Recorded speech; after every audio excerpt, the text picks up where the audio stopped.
اتنے ہی لاڈلے کیوں نہ ہو. بے شک. وسیم بھائی یہ کوٹ ہے اشفاق احمد صاحب کا میرے سامنے, تو یہیں سے آغاز کرتے ہیں آج کی بات کا کہ ڈو یو تھنک کہ زندگی واقعی اتنی مشکل ہے؟ بالکل. اصل میں دنیا کی سب سے جو غیر یقینی چیز ہے نا وہ زندگی ہے, اور سب سے یقینی چیز موت ہے. تو زندگی میں نا وہ ارادے ٹوٹتے ہیں اور آہستہ آہستہ غم آتے ہیں اور آپ کو پتہ چلتا ہے کہ ٹھہرنا مشکل ہی ہے. لیکن جو اللہ کے ساتھ رجوع کر لیتے ہیں ان کو یہ بات سمجھ لگتی ہے کہ جانا تو ہم نے ہے, لیکن جانے سے پہلے کچھ کام تو کرنے ہیں نا. تو وہ جو کام ہے مصروف عمل, ابھی ہم بات کر رہے تھے کہ جو اللہ کے کام کر رہا ہے, جو مصروف ہے, تو پھر وہ ان چیزوں کو اپنے اوپر, اس غم کو اپنے اوپر حاوی نہیں ہونے دیتا. وہ حضرت واصف رحمۃ اللہ ایک شعر پڑھا کرتے تھے کہ غم بھی گزشتنی ہے خوشی بھی گزشتنی, کر غم کو اختیار کے گزرے تو غم نہ ہو. تو یعنی کہ غم کو قبول کرنا ہے, اس کو ریڈ کرنا ہے, اور اس میں نا بڑا لیسن ہے. صحیح بات. تو یہ اللہ تعالیٰ ہماری برداشت, سب سے بڑی قوت برداشت ہے. بالکل صحیح. تو ہماری یہ برداشت بڑھانے کے لیے اللہ تعالیٰ غم بھیجتا ہے. صحیح. اور آہستہ آہستہ صبر کے ذریعے, نماز کے ذریعے انسان جو ہے نا اس مشکل سے نکل آتا ہے, کیونکہ اللہ کا وعدہ ہے کہ ہر سختی کے ساتھ آسانی ہے. تو سختی کے بعد آسانی ہے.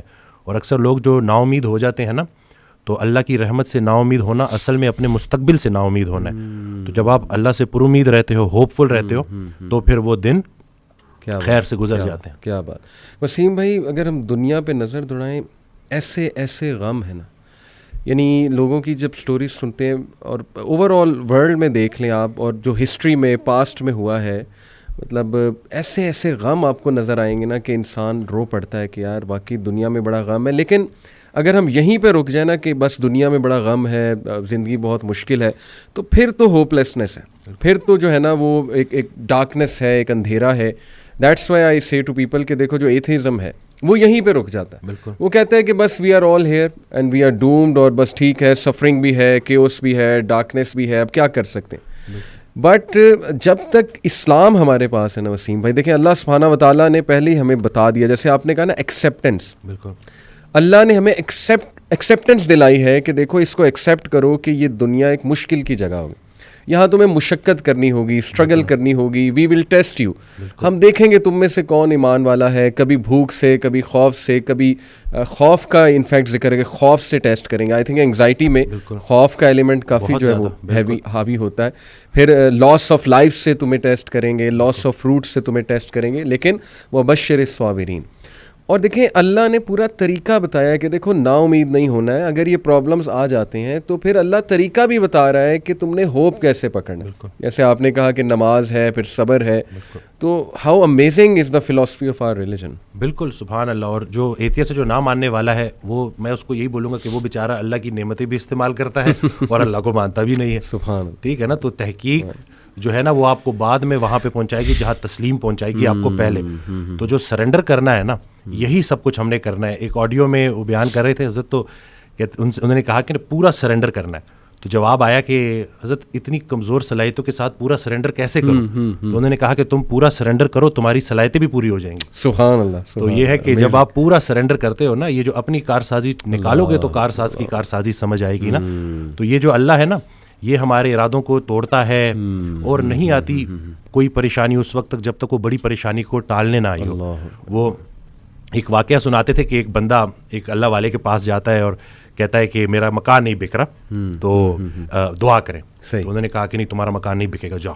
تو وہ بڑا پریشان ہوتا ہے, پھر دوبارہ جاتا ہے, کہتے ہیں کہ آپ دعا کریں. کہتے چلو میں دعا کر دیتا ہوں. وہ مکان بک جاتا ہے. تو وہ اس اللہ والے کے پاس جاتا ہے اور اس سے پوچھتا ہے کہ آپ جب میں پہلی دفعہ آیا تو آپ نے کہا کہ مکان نہیں بکے گا, اور جب دوسری دفعہ آیا تو آپ نے کہا کہ بک جائے گا. تو کہتے ہیں کہ پہلی دفعہ جب تم آئے تھے تمہارا ماتھا روشن لگ رہا تھا, تمہارے ماتھے پہ خوش قسمتی کے آثار تھے. دوسری دفعہ جب تم آئے تو تمہارے ماتھے سے بدقسمتی کے آثار آ رہے تھے, کیونکہ بڑا بدقسمت ہے وہ انسان جس کی زندگی میں اس کا گھر بک جائے.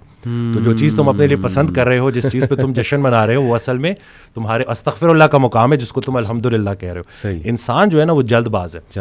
وہ کہتا ہے کہ بس میرے اللہ کو اپنے مطابق چلانا چاہتا ہے. صحیح بات. اور اللہ نے ہمارے لیے کتنی خیر رکھی ہوئی ہے, کتنی آسانی رکھی ہوئی ہے, ہمیں خوش کرنے کے لیے اللہ کے پاس اتنا کچھ ہے, لیکن ہم جلد بازی میں اور نا امیدی میں اس سے محروم ہو جاتے ہیں. اور شیطان جو ہے نا وہ ہماری رگوں میں خون کی طرح دوڑتا ہے. تو اس کا طریقہ واردات ہے ہی یہ وسوسہ دینا. وسوسہ جو ہے نا وہ ایمان کی نفی ہے, اور یقین جو ہے نا وہ وسوسے کو نفی کرتا ہے. کیا بات. تو ہم نے یقین کو پختہ کرنا ہے. یقین نور ہے, شک اندھیرا ہے.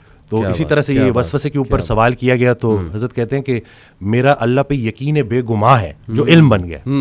تم بھی وہ یقین پیدا کر لو, تمہیں بھی علم مل جائے گا. زبردست. تو یہ جو شک ہے نا وسوسہ, یہ آج کل بڑا کامن ہے کہ یہ لوگ اسی وجہ سے نا اندھیروں میں ہے. جی تو شک کی وجہ سے بالکل. اچھا یہ آپ نے جو بات کی نا کہ انسان جلد باز ہے, اس میں مجھے قرآن کی ایک آیت بھی یاد آئی. اللہ سبحانہ و تعالیٰ نے انسان کی نیچر بتائی ہے. سورہ معارج میں اللہ سبحانہ تعالیٰ کہتے ہیں کہ بے شک ہم نے انسان کو نگرڈلی اور اینکشیس پیدا کیا, جلد باز ہے. جب خیر آتی ہے تو آپے سے باہر ہو جاتا ہے, اور جب کوئی ڈیفیکلٹی آتی ہے تب پینک ہو جاتا ہے. الا المصلین ایکسیپٹ دوز ہو آفر الصلاۃ. یعنی اللہ نے سلوشن بھی ساتھ بتا دیا کہ نہیں, نماز تمہاری ان چیزوں کو چیک کرے گی, سجدہ کرو اللہ کے آگے. اور وہی آپ کے والی بات ہے کہ یقین. اور میں تو سمجھتا ہوں وسیم بھائی کہ ہماری زندگی میں جتنے بھی مسائل آتے ہیں نا, وہ اللہ کی ذات پہ یقین دلانے کے لیے تو آتے ہیں کہ دیکھیں ہمارے ہاتھ میں تو ہے ہی کچھ نہیں. انسان پہ کبھی کبھی ایسا کوئی پرابلم آ جاتا ہے اس نے ایکسپیکٹ بھی نہیں کیا ہوتا. دس از ویئر, جیسے حضرت علی صلی اللہ عنہ نے کہا تھا نا کہ میں نے تو اپنے ارادوں کے ٹوٹنے سے اپنے رب کو پہچانا. تو اگر یہ چیزیں ہوتی نا وسیم بھائی, تو کیسے ہم اللہ سبحانہ و تعالیٰ کو پہچانتے, اللہ کی پاور کا ہمیں کیسے احساس ہوتا؟ بالکل. اشفاق احمد صاحب کی بات سے آپ نے سٹارٹ کیا تھا تو مجھے ایک واقعہ یاد آ گیا کہ ایک شخص ان کے پاس گیا اور کہا کہ اشفاق صاحب کوئی زندگی آسان کرنے کی ٹپ دے دیں. تو انہوں نے کہا میں تمہیں موت آسان کرنے کی ٹپ نہ دوں. تو کہتے ہیں چلے وہی دے دیں. کہتے ہیں اگر تم اپنی موت آسان کرنا چاہتے ہو تو جاؤ کسی کی زندگی آسان کر دو. اللہ. تو جو اللہ کا کام کرنے والے ہوتے ہیں وہ گلہ نہیں کرتے, وہ شکر کرتے ہیں اور لوگوں کے کام آتے ہیں. وہ سارے کام جو ہے نا وہ اللہ پہ نہیں ڈالنے, اللہ کے بہت سارے کام ہیں جو ہم نے کرنے ہیں. اور دوسرا یہ کہ خواہشات, یہ جو دنیاوی خواہشات ہیں, یہ جو فانی چیزوں کی محبت ہے, آپ کو جیتے جی فانی کر دیتی ہیں. اور یہ جتنا کچھ بھی ہے نا, وہ ایک شعر ہے کہ تیرے سوا کروں پسند کیا تیری کائنات میں, دونوں جہاں کی نعمتیں قیمت بندگی نہیں. تو اللہ جو ہے نا اس کو ہم نے کسی چیز, کسی لالچ سے ہٹ کے صرف اللہ کیونکہ عبادت کے لائق ہے اور اللہ خالق ہے, اور ہم نے اپنے حالات کو نہیں دیکھنا, بس ہم نے ماننا ہے. امیر انسان اگر اللہ سے دور ہے تو امیری اس کے لیے آزمائش ہے, غریب انسان اگر اللہ سے دور ہے تو غریبی اس کے لیے آزمائش ہے. بلکہ وہ ایک آڈیو میں ارشاد فرماتے ہیں کہ جو غریب ہے نا وہ بھی غنی ہو سکتا ہے. وہ غریب غنی ہے جس کی امیر کے مال پہ نظر نہیں ہے. تو اب وہ دیکھیں نا کہ کتنا آسان ہے ہمارے لیے نا. لیکن یہی ہے کہ اس کو پریکٹس کرنا, اور پھر یہی ہے کہ جو کامیابی کا ہم نے جو ایک معیار رکھ دیا ہے وہ صرف یہی ہے کہ بینک بیلنس اور یہی سب کچھ. تو انسان بھی بیچارہ نا بڑے بڑے گھر بناتا ہے اور سوتا اسی ایک چھوٹی سی تنگ سی جگہ پہ ہے, بستر پہ, جتنی اس نے قبر میں سونا ہے. صحیح بات. اور یہ ہے کہ وہ حضرت کہتے ہیں کہ جو چیزیں تم نے اپنے مرنے کے بعد ویسی چھوڑ جانی اس کو اپنی زندگی میں کیوں نہ چھوڑ دو.